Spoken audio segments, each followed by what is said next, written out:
This is 11-year NBA veteran Terrence Ross. I don't know, man. I made a lot of money. I'm good with my money. I don't do much. I stream, for Christ's sakes. Ross isn't the only veteran role player out of the NBA that was on a team last year and now out of a job. Who are these players? Why are they out of the league? And do I think they can get back in the NBA? But first, today's video is sponsored by DraftKings Sportsbook. Guys, my favorite time for college football season is underway, and the best part is, you and I don't have to put on shoulder pads to get in on the action, because I've teamed up with DraftKings Sportsbook to bring new customers an exciting way to join in on the action. Right now, all new customers can download the DraftKings app and receive $150 in bonus bets instantly when they make their first $5 bet, after using my promo code Kane. Now, if you've already signed up for DraftKings, you can still get a no-sweat same-game parlay or a same-game parlay extra if your bet doesn't hit. Max reward limits apply. If you like multiple teams and want to bet on each of them, you can combine multiple bets together to give yourself a shot at even bigger winnings. If sports betting is not available in your state, you can still get in on the fun with DraftKings Daily Fantasy Sports. Download the DraftKings Sportsbook app now. New customers that use promo code Kane and bet $5 will get $150 in bonus bets instantly. That's promo code Kane only at DraftKings Sportsbook. It's crazy to remember that TJ Warren got 26 minutes of playing time in Game 3 against the Denver Nuggets in the 2023 playoffs, and now he's not on a team. It's sad looking back at that Phoenix Suns bench from last season. When you're looking back at TJ Warren's career, these are probably the two most high-profile moments. Number one, his feud with Jimmy Butler, and Jimmy had this to say about him. He's not even in my fucking league, like nowhere near me. And if I was their coach, I would never put him on me ever again. Number two, we all watched TJ Warren turn into Michael Jordan during the bubble regular season with the Indiana Pacers. He had a game where he scored 53 points. Absolutely crazy. Best statistical game of his career.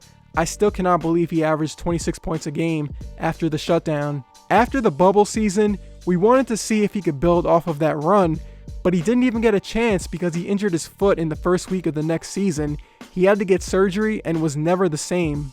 TJ had a little bit of an old man game at 6'8", 220 pounds. He wasn't flying around the court like other guys. He wasn't overwhelming people with his speed. He was a crafty vet who got to the mid-range. He had a decent touch around the basket. He used his floater a lot, and he was a good cutter. But I think his career in the NBA is over. He was with the Nets. Not much happened there. Fun player when he was on, but I don't see a team signing an injury-riddled forward that needs the ball and isn't a defender.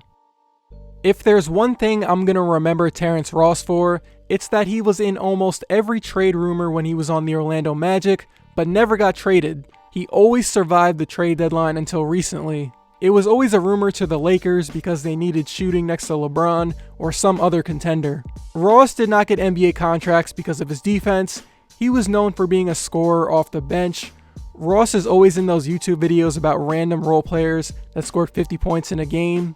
You weren't getting much defense from him, you weren't getting many assists or rebounds, you were getting a healthy dose of three-point shots and him trying to dunk on top of you. If you were guarding him, you knew the Magic liked to have Terrence fly around screens on the perimeter, and he'd elevate so high on his jumper, you couldn't contest him. If he wasn't getting to his catch-and-shoot three, he was attacking closeouts and gliding past you for a dunk. He was a crazy vertical athlete, and it won him the dunk contest in 2013 when he was in Toronto. So what happened towards the end of his career? Ross played a lot of shooting guard, but by his last year in Orlando, he was getting pushed to the small forward spot at times. The Magic were slowly moving on from him and giving those guard minutes to Jalen Suggs and other young guys. It made sense to do this.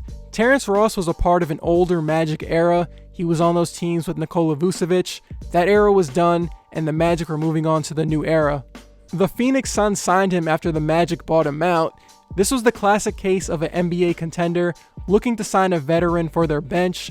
Not many people are going to remember his time in Phoenix. He barely played in the playoffs, and when he did, he went cold as a shooter. If he's not providing offense, then he can't play. It's that simple.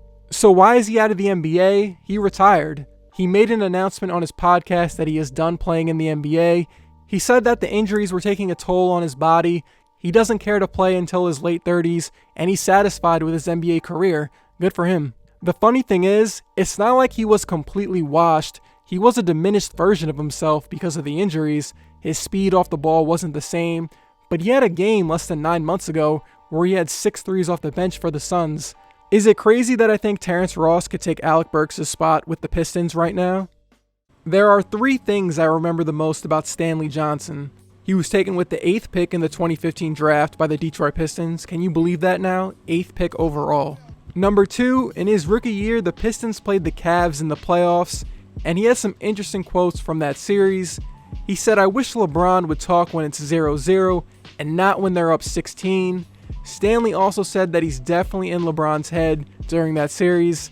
At 19 years old, the Pistons gave Stanley the LeBron assignment. He was the only one who could kind of match LeBron's strength at times, but they still got swept. And number 3, he was one of the few bright spots on that hilarious Lakers team in 2022. He played hard on defense, and it stood out because that Lakers team was full of washed-up vets. Stanley's last game was on February 11th, 2023 with the Spurs. Now he's with the Sacramento Kings' G League team. We have seen this story before, the solid wing defender that gives you nothing on offense. There are still some of those guys in the league, but teams just don't have much interest in those type of players. I won't say he's completely done. He is young enough and plays hard, so he has a chance depending on if a team needs depth. Here's Barton. Oh, he got a body at Cap One Arena. Will Barton was the starting shooting guard for the Denver Nuggets during the 2022 playoffs, but going into the year 2024, he's out of the league. His final game in the NBA was in April 2023, where he played with the Toronto Raptors. At his peak, he was one of the go-to guys for Denver on the perimeter. He was pretty shifty and could explode out of dribbles and create his own shot and get to the basket. A pretty fun player when he was on. Will could get you 25 points on a random regular season night and hit a couple of threes, but his flaws as a player were similar to other one-way offensive players. He was inconsistent as a jump shooter and a bad defender. In the middle of his run with Denver, there were people that liked Will for who he was on the court, but there were other parts of the fan base that were sick of him because of his shot selection. Some people did not like how he hijacked the offense at times. Jokic had to defend Barton publicly when the Denver crowd booed him during a playoff game.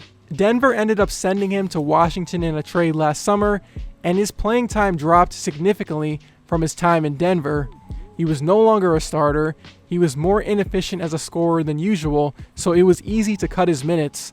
Not to mention the Wizards were in a transition period. He was not a priority for them.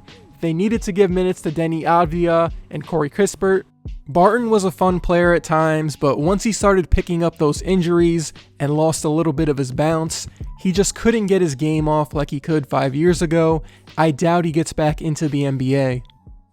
Rudy Gay is not officially retired from the NBA, but the last time he played in a regular season game was March 2023 against the Portland Trail Blazers.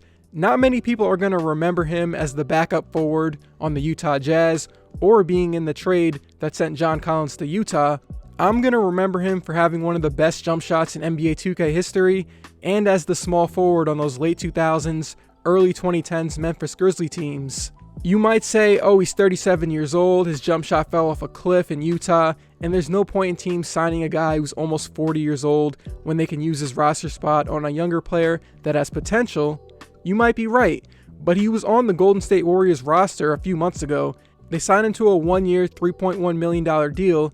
He was in training camp with them. He played in 2 preseason games versus the Lakers. Jonathan Kuminga mentioned Rudy as one of the guys that's always talking to him in practice about needing to do this or where to be on the floor at a certain time. He was brought in to be the vet at the end of the bench. He mentors younger players and doesn't really get on the court unless there's an injury. But the Warriors released him right before the start of the regular season for roster flexibility. Yeah, I get the flexibility part of it, but what was the point of even signing him in the first place and bringing him to training camp?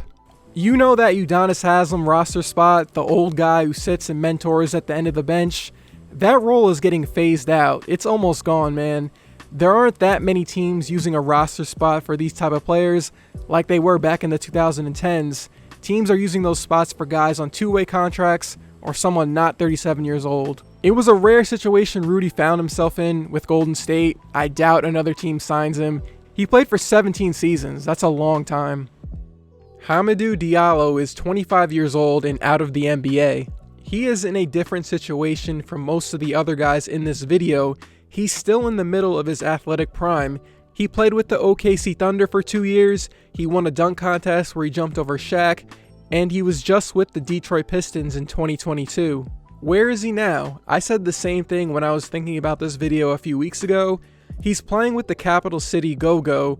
It's the Washington Wizards G League affiliate, and he's actually putting up some decent numbers. In 15 games so far in the G League, Diallo is averaging 19 points, 8 rebounds on 50% shooting, but only 17% from 3 on not that many attempts. I'm not going to sit here and act like I've watched all of his G League games. I haven't, but those 3-point numbers are worse than what he was shooting in the NBA. He's a 6'5" guard that can't shoot. That is a hard place to be in the league. You can rely on him to play with a lot of energy. He's flying around the court, cutting to the basket and defending, crashing for offensive rebounds.